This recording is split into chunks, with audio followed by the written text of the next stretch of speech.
ॐ श्रीराम राम रामेति रमे रामे मनोरमे सहस्रनाम तत्तुल्यं रामनाम वरानने। ॐ आपदामपहर्तारं दातारं सर्वसम्पदां लोकाभिरामं श्रीरामं भूयो भूयो नमाम्यहम्। Namaskar. Namaskar. Today we read chapter 61 of KishkindhaKandam, which has 17 verses. Relating to sage Nisakara, the circumstances which led to his being burnt, Sampati takes before the sage a vow to give up the ghost by leaping from the mountain peak. आज हम किष्किंधा कांड के 61तम सर्ग का पठन पाठन और श्रवण करेंगे। इसमें 17 श्लोक हैं। संपाति का निशाकर मुनि को अपने पंख के जलने का कारण बताना। ततः तत् दारुणं कर्मं दुष्करं सहसा कृतम् आचक्षसे मुनेः सर्वं सूर्यानुगमनं तथा। उनके इस प्रकार पूछने पर मैंने बिना सोचे समझे सूर्य का अनुगमन रूप जो दुष्कर एवं दारुण कार्य किया था वह सब उन्हें बताया। Thereupon Sampati related in following words to the sage Nisakara all about that impetuous act in the form of discomforting Indra, which was so hard to accomplish and had been rashly undertaken, as also about their wild goose chase after the sun. भगवन् व्रणयुक्तः त्वत् लज्जया च अकुलेन्द्रियः परिश्रान्तो न शक्नोमि वचनं परिभाषितुम्। मैंने कहा भगवान मेरे शरीर में घाव हो गया है तथा मेरी इंद्रियां लज्जा से व्याकुल है, इसलिए अधिक कष्ट पाने के कारण मैं अच्छी तरह बात भी नहीं कर सकता। Due to my being afflicted with wounds inflicted by the thunderbolt of Indra, and my mind being confused through shame at my humiliation and frustration that followed in the wake of my chasing the sun, and exhausted by my arduous journey to your hermitage, I cannot narrate my story at length, O venerable sage. अहं चैव जटायुश्च संघर्षाद् गर्वमोहितौ आकाशं पतितौ दूरात् जज्ञासन्तौ पराक्रमम्। मैं और जटायु दोनों ही गर्व से मोहित हो रहे थे, अतः अपने पराक्रम की था लगाने के लिए हम दोनों दूर तक पहुंचने के उद्देश्य से उड़ने लगे। कैलास शिखरे बद्ध्वा मुनीनाम् अग्रतः पनं रविः स्याद् अनुयातव्यो यावत् अस्तं महागिरिम्। कैलाश पर्वत के शिखर पर मुनियों के सामने हम दोनों ने ये शर्त बंधी थी कि सूर्य जब तक अस्ताचल पर जाए उसके पहले ही हम दोनों को उनके पास पहुंच जाना चाहिए। Having taken a vow on a peak of Mount Kailasha in the presence of hermits, that sun must be followed till it is reached the huge western mountain where the sun is supposed to set. Jatayu, my younger brother, and myself too, who were anxious to test our relative strength, infatuated as we were with pride occasioned by our having worsened Indra in an encounter, flew far into the sky in a spirit of emulation. अप्यावां युगपत् प्राप्ताव पश्याव महीतले रथचक्र प्रमाणानि नगरानि पृथक पृथक। ये निश्चय करके हम साथ ही आकाश में जा पहुंचे। वहां से पृथ्वी के भिन्न भिन्न नगर में हम रथ के पहिए के बराबर दिखाई देते थे। Nay, having reached the sky together, we distinctly perceived cities on the earth's surface equal in size to the wheel of a chariot. क्वचित् वादित्र घोषश्च क्वचित् भूषणानि स्वनः गायन्ति स्मङ्गना वह्निः पश्यावो रक्तवाससः। ऊपर के लोक में कहीं वादों का मधुर घोष हो रहा था और कहीं आभूषणों की झनकारें सुनाई पड़ती थी और कहीं लाल रंग की साड़ी पहने बहुत सी सुंदरियां गीत गा रही थी जिनमें हम दोनों ने अपनी आंखों से देखा था। In one region of the sky was heard the sound of musical instruments, while in another could be heard the jingling of ornaments. In a third region we found singing numerous ladies clad in red. तूर्णं उत्पत्य च आकाशम् आदित्यपदम् अस्तितौ आवाम् आलोकयावः तत् वनं Shadwal संस्थितम्।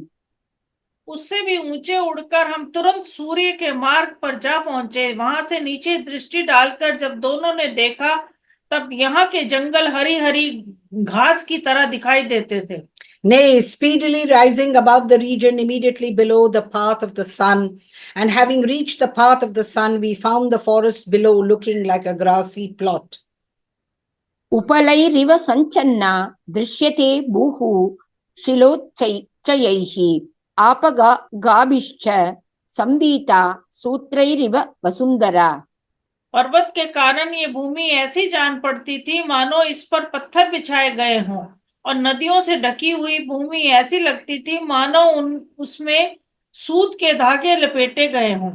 Thickly covered with mountains, the earth looked as though strewn with pebbles, nay, surrounded by rivers, the terrestrial globe appeared entwined with threads.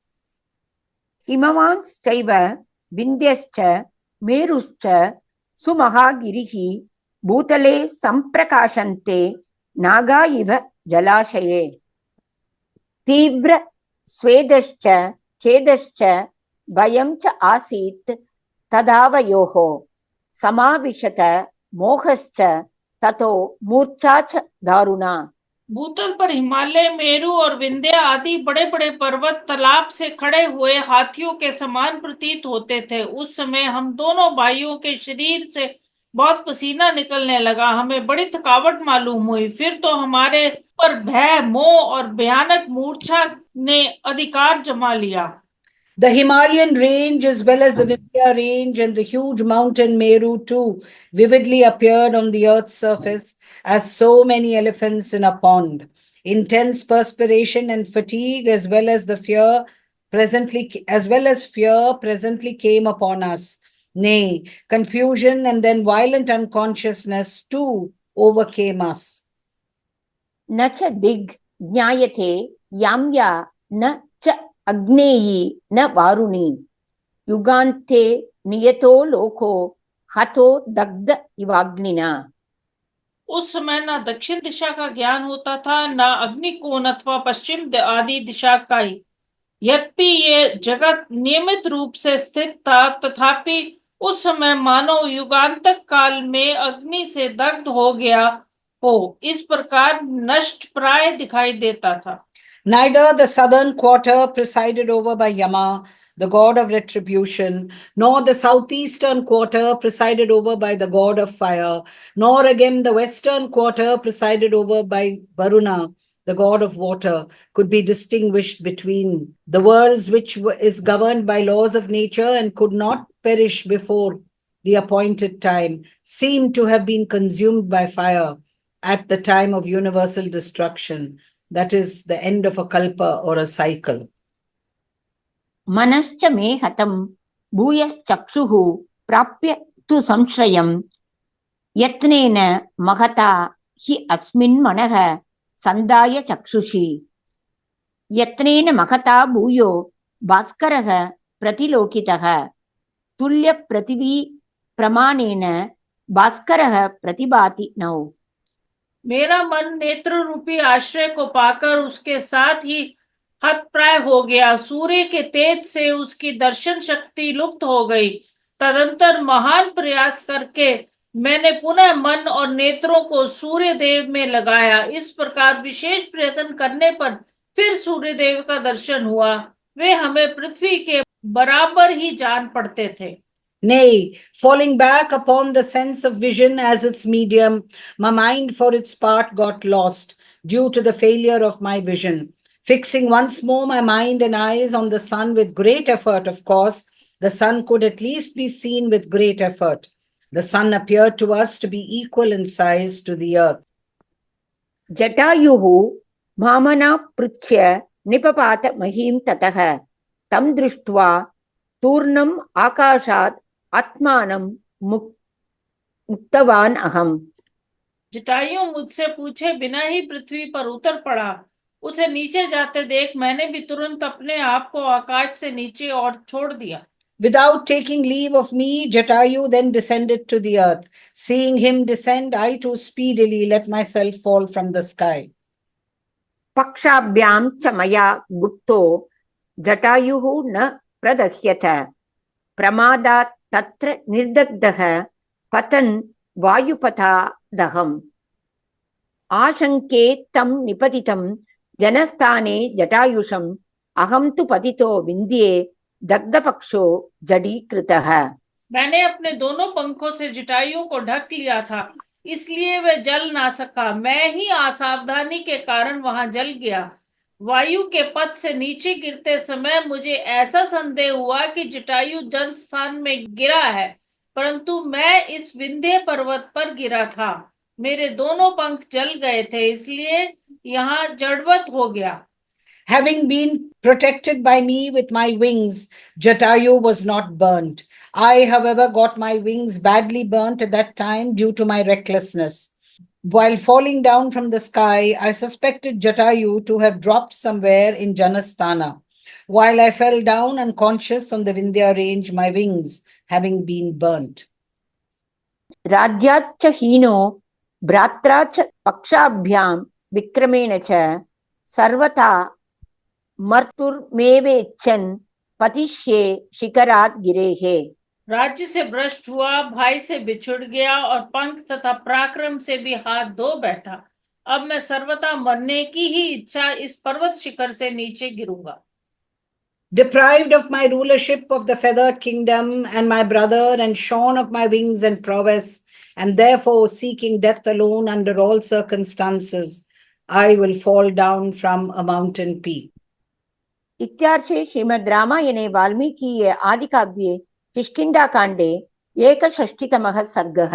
इस प्रकार श्री वाल्मीकि निर्मित रामायण आदि काव्य के किष्किंधा कांड में 61वां सर्ग पूरा हुआ। Thus ends Canto 61 in the KishkindhaKandam of the glorious Ramayana of Valmiki, the work of a rishi and the oldest epic.